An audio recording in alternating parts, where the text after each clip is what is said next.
Good morning. I really appreciate you all being here so early today. If you look back at the clock there, it says it's about 7 hours ago, 6.5 hours ago. So don't worry, I'm not going to use that as leverage to teach for 6.5 hours. I'll set myself a little alarm here so I don't go over, or at least go more over than I normally do. Well, good morning, folks. Welcome to session 11 of 12 for our Job class.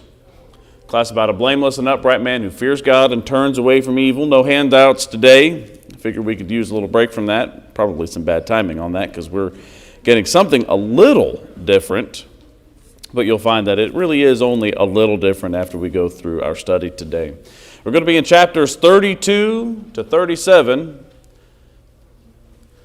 And that is 6 chapters worth of material. And you'll know from weeks past that trying to get through 6 chapters in this class is just about impossible. But we'll give it a try anyway. So this is session 11 of 12. Next week's the last week. You have put up with me, and I have appreciated your attention and your interest, or at least feigned interest. No, I believe that you guys have been interested. Pretend to be a little hard on myself there. So thank you guys for being in here for this. I'm very excited for next week. Next week, I'll be honest with you, what we're going over in that class is the whole reason that I wanted to teach the book of Job. At least that's how it started. It's one of my favorite passages in the Bible as a whole. Chapter 32 introduces a new character to the book. There's a man, Elihu, that we've not really talked about a whole lot. I've alluded to him a few times, referred to him a few times. But there's just not much we know about him. The book does not elaborate on who he is other than what verse 2 will begin talking about. Nobody addresses him after he's done speaking. That includes Job, that includes God. And certainly none of the friends seem to respond to him. There are a couple of different schools of thought on that. Some think he might be representative of someone else, and he's kind of a metaphorical figure. Okay, maybe it is poetic in nature, the book, so that's not, I guess, outside of the realm of possibility, and even if that were the case, that wouldn't have any impact on whether or not it's inspired text. One particularly interesting form of take on this, some think he is actually metaphorical position for the reader, kind of our perspective that is an outside perspective of what's going on. Because nobody addresses him, he seems to be outside of the situation, at least in some way. And kind of related to that, he may serve as an illustration added later after all of the other friends have spoken with him and has spoken with Job, and Job has made all of his defenses and so forth.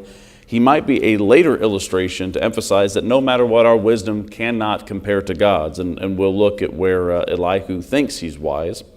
And then another school of thought, which could even include the other schools of thought. He was a real guy who happens to represent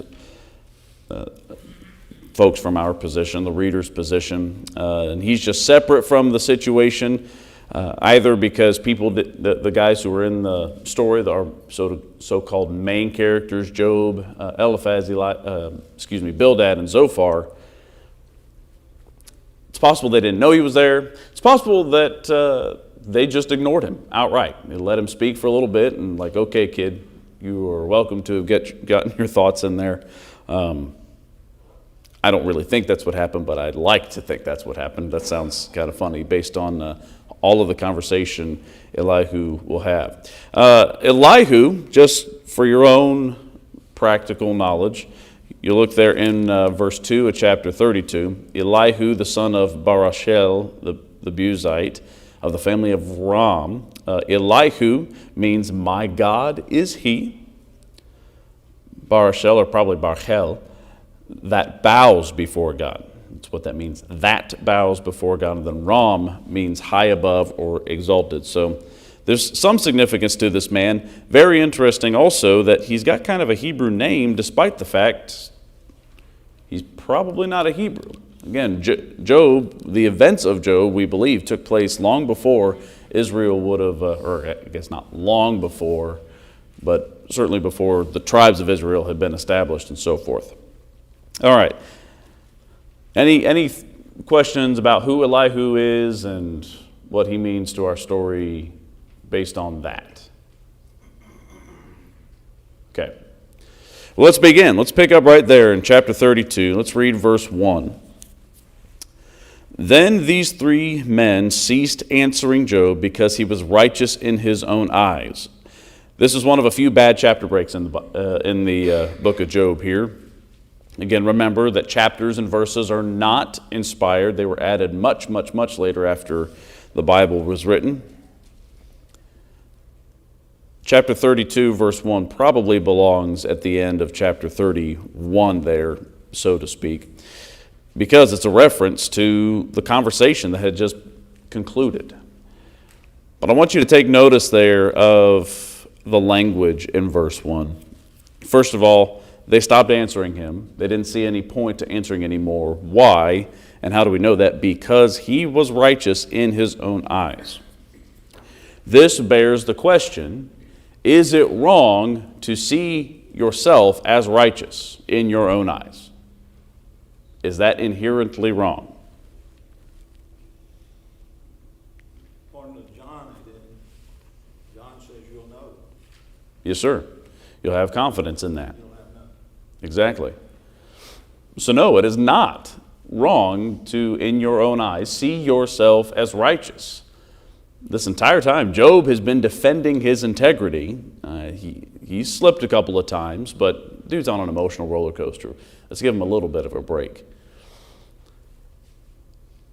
There does seem to be a little bit of a problem when we get into verse 2 and this kind of little introductory paragraph that brings in Elihu. Chapter 32, verse 2 through 5. But the anger of Elihu, the son of Barchel the Buzite of the family of Ram, burned. Against Job his anger burned because he justified himself before God. And his anger burned against his three friends because they had found no answer and yet had condemned Job. Now Elihu had waited to speak to Job because they were years older than he. And when Elihu saw that there was no answer in the mouth of the three men, his anger burned. Can you tell that this guy is not pleased with the situation, however he's involved in it? His anger burned. That phrase shows up 3 different times. Keep mindful of that, because that's going to inform us largely on how he is handling himself throughout these next 6 chapters. 6 chapters this man speaks. A couple of interesting points here to kind of introduce Elihu. This little section of text that we just read is very narrative in style. It's kind of interesting to have that, not quite smack dab in the middle, but kind of smack dab in the middle of the book of Job. At least I guess I'm just thinking of this now, and I should have thought about this during my studies, that it appears to be narrative in style. I guess depending on what the Hebrew actually looks like, it may still be very poetic in nature, and it just happens to be in this more narrative form that isn't really spoken like the rest of these guys have done. It's an interesting thought. I'll look into that in case anybody has more interest in it. What really seems to inform us about where a problem might be with Job in seeing himself as righteous, look there in verse 2 again. Notice his anger burned because he justified himself before God. Notice it does not say because he thought Job justified himself before God. It doesn't say anything implying that there's this impression. The inspired writer, whoever it might have been, whether Job or Solomon or someone else, does not indicate that Elihu is mistaken for thinking that Job justified himself before God.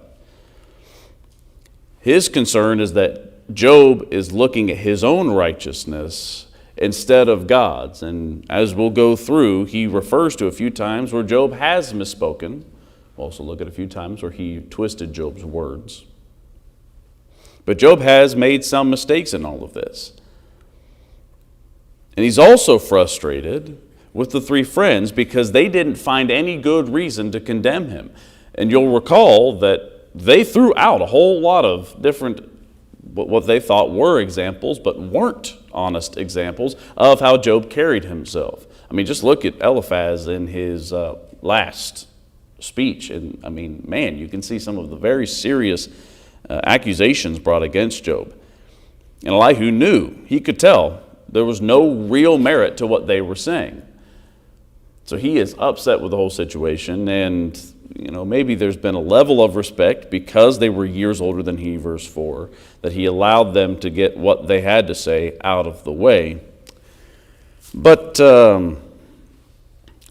things go pretty far south after that. We'll find that Elihu's not really all that justified in what he's thinking. Let's start reading there in verse 6, make our way through verse 12. So Elihu, the son of Barachel the Buzite, spoke out and said, I am young in years, and you are old. Therefore I was shy and afraid to tell you what I think. I thought age should speak, and increased years should teach wisdom. But it is a spirit in man, and the breath of the Almighty gives them understanding. The abundant in years may not be wise, nor may elders understand justice. So I say, listen to me. I too will tell what I think. Behold, I waited for your words. I listened to your reasonings while you pondered what to say. I even paid close attention to you. Interesting. Indeed, there was no one who refuted Job. Not one of you answered his words. We'll stop there. I am young in years, and you are old. Therefore I was shy and afraid to tell you what I think. This gives us some good insight onto the culture that was there. Young men needed to be silent, at least early on, before older men. In fact, if you go back to Job's discourse, I think it's chapter 29, where he refers to the young men who hid themselves, and the old men even closed their mouths. The young men, back to the young men, they hid themselves. They got themselves out of his way when he walked into the space. Yeah, there's some insight there. Young men ought to listen to the older men. And the reason they ought to do that, again, is reasonable. Verse 7, I thought age should speak and increased years should teach wisdom. There's a lot of merit to that. I mean, think all the way into the New Testament when there's instruction given to Titus on how old men ought to carry themselves with respect to the younger men. There is supposed to be teaching. But it is a spirit in man. It is God ultimately who gives us understanding, and that's where wisdom comes from. You can look at James for where wisdom comes from. And I hope you found that study interesting last week with comparing chapter 28 of Job to the book of James. It's a pretty interesting study. It is ultimately God who gives that wisdom. So, here's a question. If you don't appeal to God for your wisdom, where do you get it from? Think on that for a second. Where does your wisdom come from if it doesn't come from God?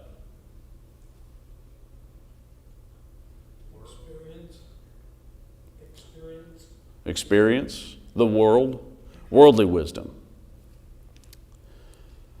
Is it possible that just because someone is older, is it possible that an older person can be informed by the world and thus not really have good godly wisdom?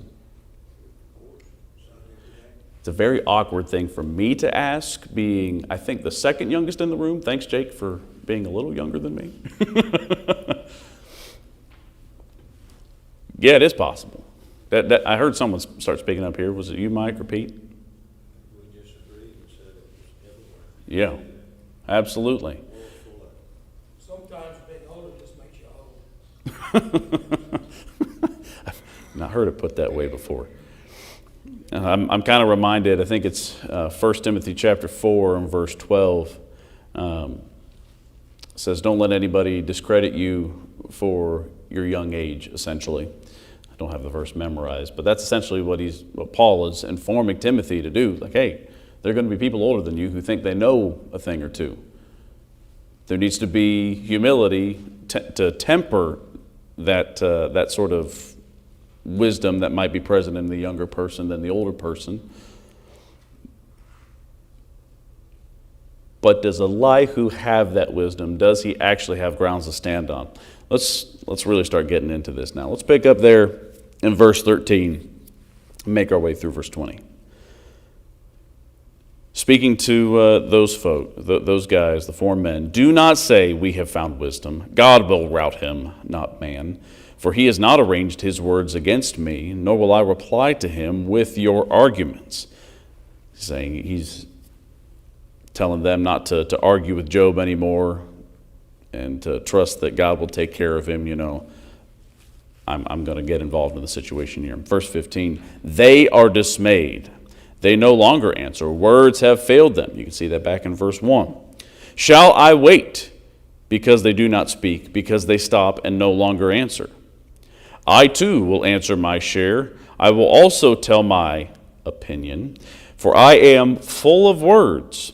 The spirit within me constrains me. Behold, my belly is like unvented wine, like new wineskins. It is about to burst. Let me speak that I might get relief.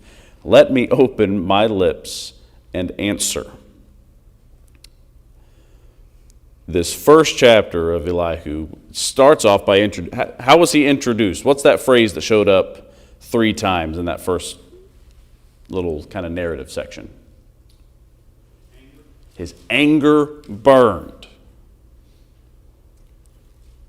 And what is he saying right here? Shall I wait because they do not speak? I too will answer my share. Like new wineskins, I'm about to burst. What is Elihu's motivation for speaking up? His anger and his frustration. Righteous anger is possible. You can have that. So maybe there just comes a point where you have to say something. And I don't want to begrudge Elihu of that. If that is his motivation, that's good. But it seems like he's just trying to get his words out there at this point. Because as we'll go on, we'll see that his wisdom, he doesn't really add anything new to the situation other than maybe a new angle. He just wants to speak up. Think, Proverbs chapter 17, verses 27 and 28. Let's actually turn there real quick.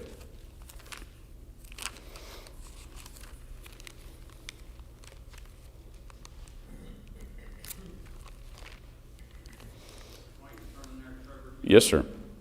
Sorry, chapter 17, verses 27 and 28. I said chapter 28, verses 17 and 18. Go ahead, Doug, I'm sorry.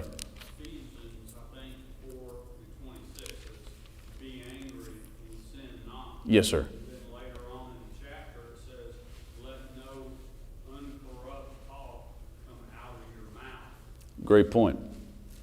That's a fact.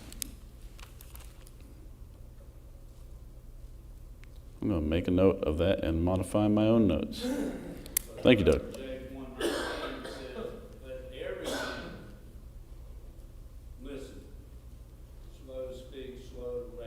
Yes, sir. Exactly.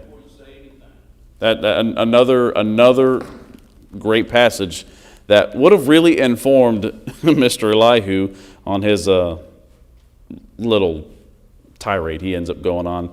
Here's verses 27 and 28 of Proverbs 17. He who restrains his words has knowledge, and he who has a cool spirit is a man of understanding. That already doesn't sound like our friend Elihu here.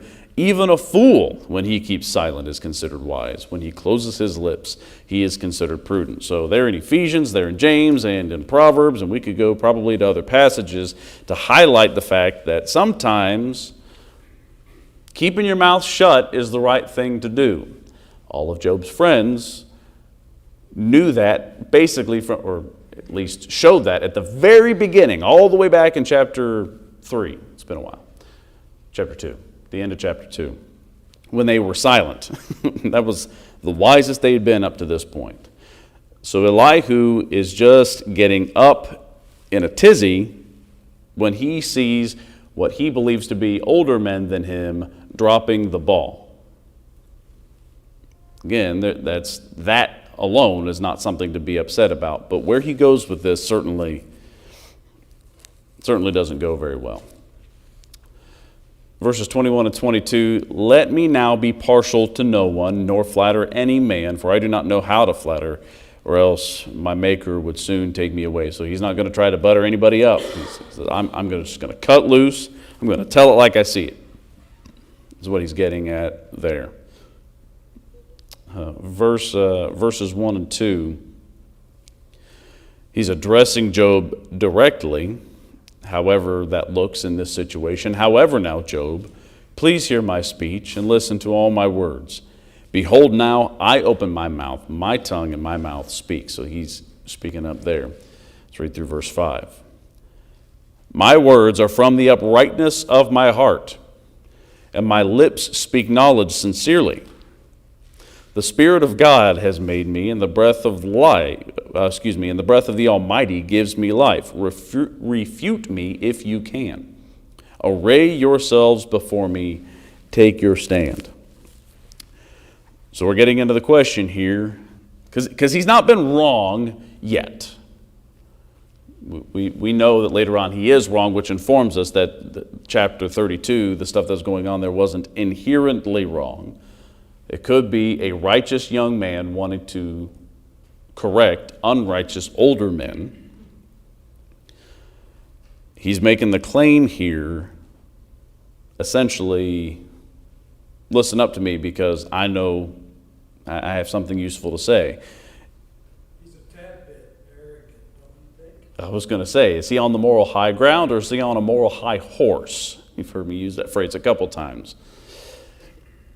I tell you, folks, we had a little break last week from from people behaving towards Job in a way that they shouldn't have in an unproductive way. And now that we got this new guy, doesn't seem to be a whole lot that's really different yet. Let's keep reading on here. Behold, I belong to God like you. I too have been formed out of the clay. Behold, no fear of me should terrify you, nor should my pressure weigh heavily on you. I think what he's saying there, and I'm certainly welcome to other thoughts on this, sounds like he's suggesting, you and I are men. I've been formed out of the clay just like you, Job. So he's humbled himself in that respect. He's saying, no fear of me should terrify you. Who should he be afraid of? Who should he have fear of? Whose pressure would weigh heavily against him? It's not Elihu's. Whose would it be? It's God's. So he's right in that. Like, okay, that we both are men. It is God that we need to be fearing. So let's start reading through here now again in verse 8. Surely you have spoken in my hearing, where I've been able to hear you, and I have heard the sound of your words. I am pure, without transgression. I am innocent, and there is no guilt in me. Behold, he invents pretexts against me. He comes up with stuff against me. He counts me as his enemy. He puts my feet in the stocks. He watches all my paths. Behold, let me tell you, you are not right in this, for God is greater than man. So verses 8 through 11, he's kind of referring back to the things that he has heard Job say, or he's really kind of misinterpreted. Job has said God counts him as his enemy. He has said he's put my feet in the stocks. I mean, go back and look through Job's final comments there in chapter 31, and you can see some of these things that Elihu is getting at, but that he invents pretexts against me. He comes up with stuff that I've not done or something like that. Job hasn't really said that.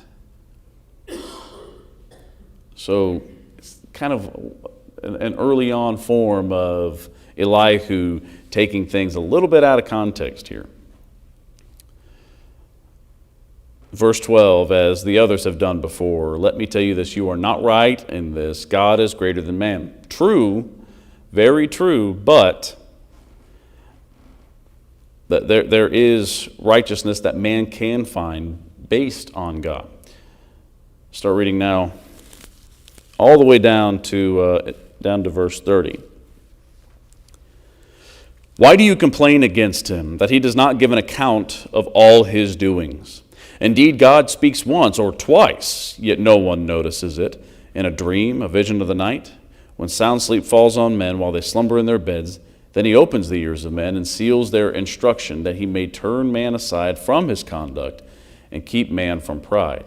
He keeps back his soul from the pit and his life from passing over into Sheol. So we're getting into some of how Elihu understands God works with man. And then as far as how does God interact with man, you could see that starting there, or not starting there, but referred to there in verse 14. Also notice the phrase, God speaks once or twice. That's a common Hebrew figure of speech. Not one, but two, not six, but seven. What is it? 6 things that God hates, yet 7 that he despises. That's kind of the Hebrew's way of saying, but wait, there's more, in a way that's not irritating, if that makes sense.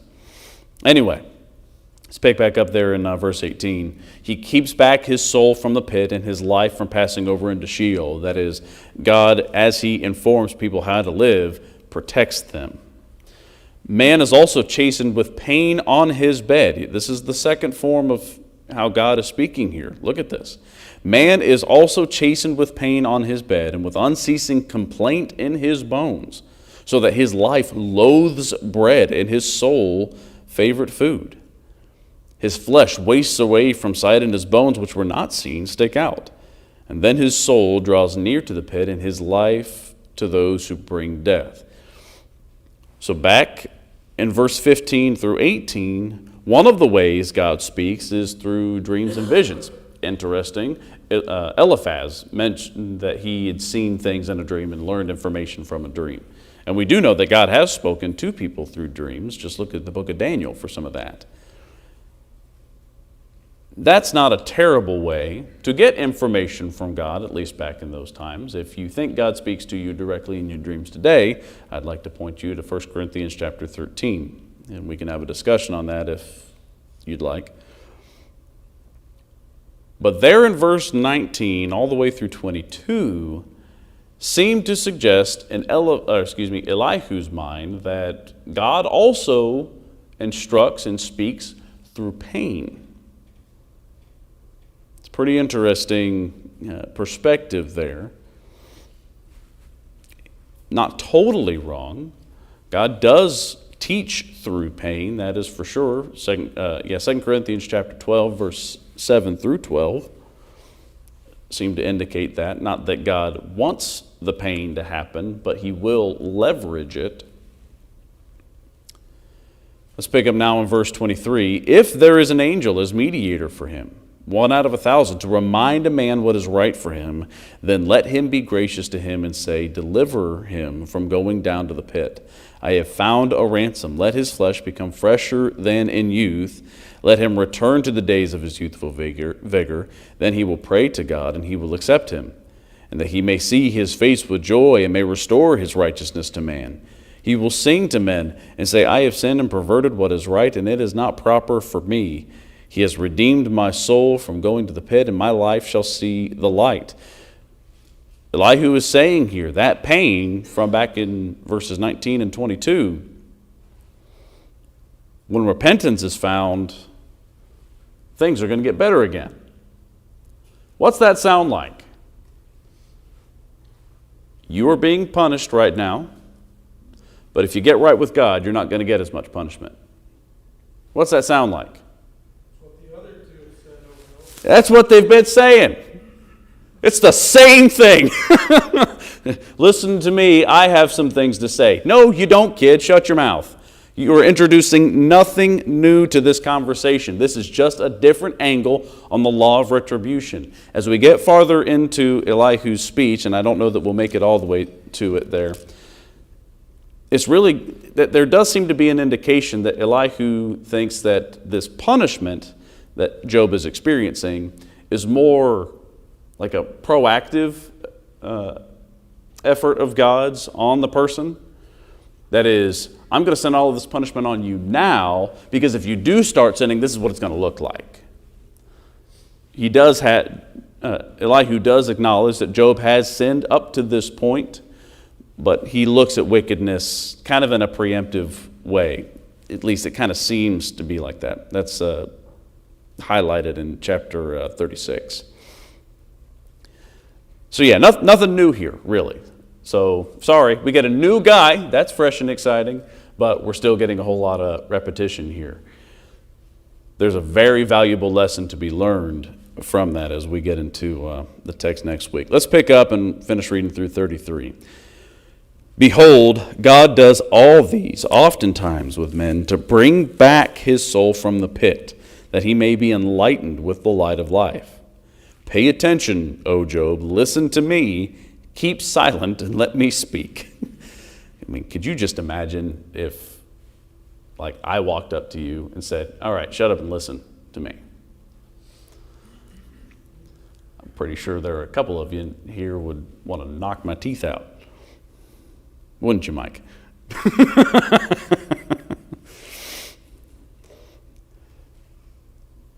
I would not do that, by the way. I would never approach you in that way. At least I like to think I wouldn't do that. You know, I'm disappointed if you think I would do that. I don't think you would do that, Mike. I think about it. Mike, like I did in the past, he would have.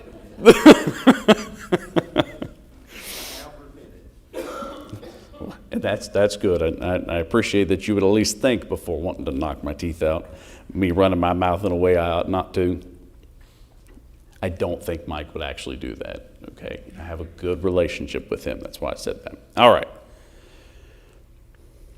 Pay attention, O Job. Listen to me. Keep silent and let me speak. Then if you have anything to say, answer me. Speak, for I desire to justify you. Interesting. If not, listen to me. Keep silent and I will teach you wisdom. So a little shred of decency there. I desire to justify you. He wants Job to be right. So did the other guys. They were out of line, but ultimately they had good intentions. Having a good intention is not wrong. What you allow those good intentions to do, however, that can become very wrong. In defense of Job and myself, I would have to say that when a man matures, puts God in his heart, and studies his word, he's not shaken by these fruitless debates, even today. Sure. I could not. That's why they couldn't shake Job. Well, and there's that, and also keep silent. If not, if there's nothing to say back to me, Elihu says to Job, if not, listen to me, keep silent. Job doesn't say anything, but at the close of Job's last speech, I mean, he shut the other guys up. He knows that he is innocent, at least in the things that led up to all of this stuff going on. So absolutely, the righteous man can stand firmly on the rock. Something to keep in mind with that, I suppose, I appreciate you bringing it up because this reminds me of a passage I wanted to refer to earlier. 1 Corinthians chapter 4, let me look at it real fast. 1 Corinthians chapter 4, Paul makes a very powerful statement. I think it's verse 4, yes. For I am conscious of nothing against myself. This is in a conversation that Paul has been talking about in that letter to the church of Corinth. He's saying, don't think you are a good person. Don't think that anyone else is a bad person. You need to test yourself against the Lord, essentially. That's a very not quite great paraphrase. But verse 4, for I am conscious of nothing against myself. I can't think of anything that I am guilty of. But look at what Paul says. Yet I am not by this acquitted. So I can't think of anything that I've done wrong, but that doesn't mean I haven't done wrong. It's the one who examines us is the Lord. He says the one who examines me is the Lord. So we can understand that we're righteous. We can know that we are guiltless in some things. But to say that we are without fault, that we are without sin, that, of course, becomes a problem. Job has not done that. Elihu and the other three seem to have that impression. But That's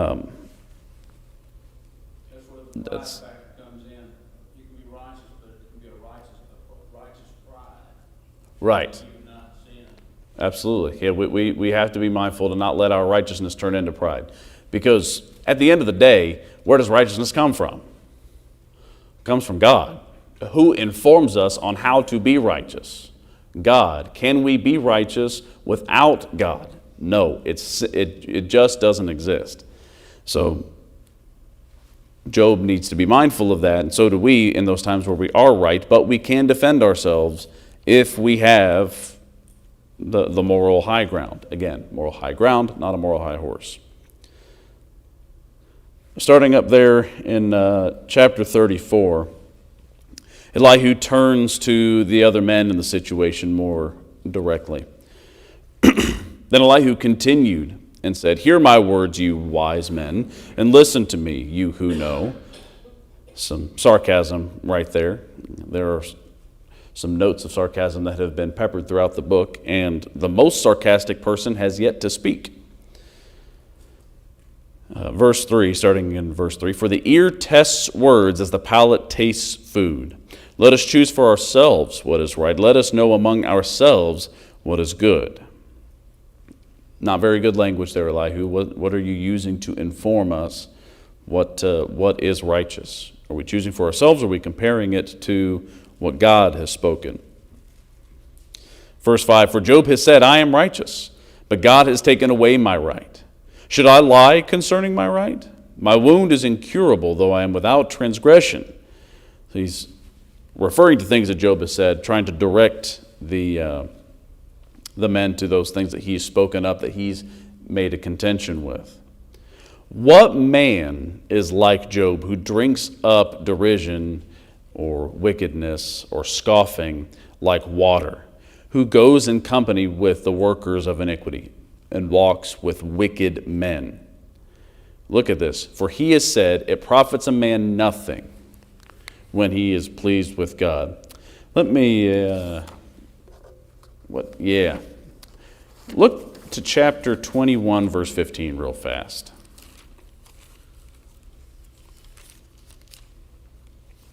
Okay? Look at, as you're turning there, remember, Elihu is saying that Job said this, for he has said, it profits a man nothing when he is pleased with God. Job in chapter 21, verse 15, Job is speaking, who is the Almighty that we should serve him, and what should we gain if we entreat him? Does Elihu have him? Did he catch Job in a big misstep right there? Yeah, how about we look all the way back up to verse 7. Why do the wicked still live, continue on, and also become very powerful? Their descendants, their offspring, his ox, his cow, they send forth their children, they sing and they rejoice, they spend their days, they say to God. Elihu straight up, took one of his phrases that he said about wicked people and made it as if Job was saying it. He deliberately misused it. Maybe he misheard it. I don't think so. Deliberately misused it. Because I'm kind of a nerdy guy, I like to watch debates a lot. They help me develop my thinking, which needs a lot of help. And there are a few times where one of the debaters in referring to his opponent's work, would say, well, you said this in your book. And the opponent would say, well, I mean, I did say that, but I was quoting somebody else in a section of text that said, I don't agree with that. It's a bad debating tactic to deliberately misuse your opponent's words. If you catch them in something, that's one thing, but that's not what Elihu's doing here. He just straight up unfairly treats what Job has said. He said the wicked men believe this. Job does not believe that. Picking up again in verse 10, therefore listen to me, you man of understanding. Far be it from God to do wickedness, and from the Almighty to do wrong. For he pays a man according to his work, and makes him find it according to his way. Surely God will not act wickedly, and the Almighty will not pervert justice. Who gave, this is a cool section of text here in verse 13. Who gave him authority over the earth, and who has laid on him the whole world? Who indeed? Nobody.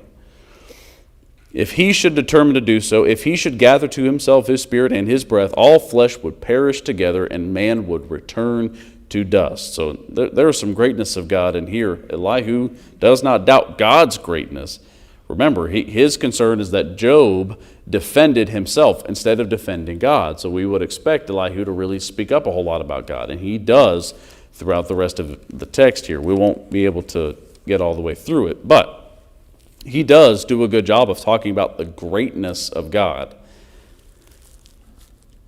But again, verse 10, verse 11, for he pays a man according to his work. Again, this is just the law of retribution. This is the exact same pig in a different suit, is all this is. Verse 16, but if you have understanding, listen to this. Listen to the sound of my words. Shall one who hates justice rule? And will you condemn the righteous mighty one who says to a king worthless one, to nobles wicked ones? Who shows no partiality to princes, nor regards the rich above the poor? For they are all the work of his hands. In a moment they die. And at midnight people are shaken and pass away, and the mighty are taken away without a hand. This is the power of God. God does have the power to do this. For his eyes are upon the ways of a man, and he sees all his steps. There is no darkness or deep shadow where the workers of iniquity may hide themselves. For he does not need to consider a man further, that he should go before God in judgment. He breaks in pieces mighty men without inquiry and sets others in their place. I mean, he just goes on and on and on throughout the rest of chapter 34, with one exception, with the exception of 35 to 37. He goes throughout the rest of this talking about the greatness of God, the righteousness of God, that he does not think, and I think rightly so, Job has not done a good job defending. I am righteous, Job has said. And he has challenged God's justice. By challenging God's justice, you challenge his righteousness. Okay? You cannot, an all good and all righteous God must also be all just, right? You kind of see how that makes sense? So if you challenge his justice, you challenge his righteousness. Elihu is trying to defend God's greatness here, and really speaks out against Job, particularly in verses 35 to 37. This is where some of it gets really highlighted. Job speaks without knowledge, and his words are without wisdom. Job ought to be tried to the limit, because he answers like wicked men. For he adds rebellion to his sin. He claps his hands among us and multiplies his words against God. Look there, Job speaks without knowledge, his words are without wisdom, and because of that he ought to be tried to the limit. He is answering like wicked men, and he's adding rebellion to his sin. Look at the language there, for he adds rebellion to his sin. That suggests, well, first of all, sin is rebellion, but he is arguing that Job, in all of this, in his own defense of himself, instead of defending God's righteousness, he is rebelling even more against God in addition to the sin that he's already committed. all of this wicked, or all of this so-called retribution that Job has experienced, Elihu does think Job has deserved it. He challenges Job again. Do you think this is according to justice? Do you say my righteousness is more than God's? This is verse 35, or chapter 35, verses 2 and 3, and so on. What profit will I have more than if I had sinned? I will answer you and your friends with you. Look at the heavens and see and behold the clouds. They are higher than you. That little bit right there, it either has something to do with trying to say that you're lesser than the greatness of God. Look up to the heavens and see what's above you. But he will refer to this later. Look at the heavens and see and behold the clouds. They are higher than you. If you have sinned, what can you accomplish against him? And if your transgressions are many, what do you do to him? If you are righteous, what do you give to him? If you're righteous, what do you give to him? Or what does he receive from your hand? Your wickedness is for a man like yourself, and your righteousness is for a son of man. Essentially, what Elihu is getting at here, it doesn't matter if you're wicked or if you're righteous, God is still greater than mankind. My clock just went out here, even though that clock is not going up. We're at quarter till the hour at this point. I tried to get us through, but just not going to happen this time. Go finish the rest of this text, this passage where Elihu is speaking. Look all the way through 37. It is in chapter 37. It is interesting. He does speak there. Let me see here. Let's actually look at 37, starting in verse 14. Listen to this, O Job. Stand and consider the wonders of God. Do you know how God establishes them and makes the lightning of his cloud to shine? Do you know about the layers of the thick clouds, the wonders of one perfect in knowledge, whose garments are hot when the land is still because of the south wind? Can you with him spread out the skies strong as a molten mirror? And he goes on to talk about God in the sky and his power in storms. And then chapter 38, verse 1, the Lord answered Job out of the whirlwind and said, and God is speaking out of a great storm at this point. Is the storm developing over Elihu, and he's starting to turn his words towards that? And he's like, all right, Job, you're about to get it. Hard to say. But next week we will have a very exciting passage and one with very little commentary. I'll just leave it to you with that. Any closing thoughts on that? I know the bell just rang. Nothing new. Nothing new. Same pig, different suit. That's all Elihu contributed. If you walk away from nothing here, if you walk away from here with nothing else than this, man's wisdom cannot answer every question, and it certainly does not answer the question of suffering. We are inferior to God. That is true. The men and those who have rebuked Job have rightly said that. But we better not let that inferiority, we better not forget that inferiority impacts the level of wisdom we have. We can rely on God's wisdom, and that can inform us. But if we try to stand on that and try to make it our own, that's a problem. Okay? Thank you all. See you in worship.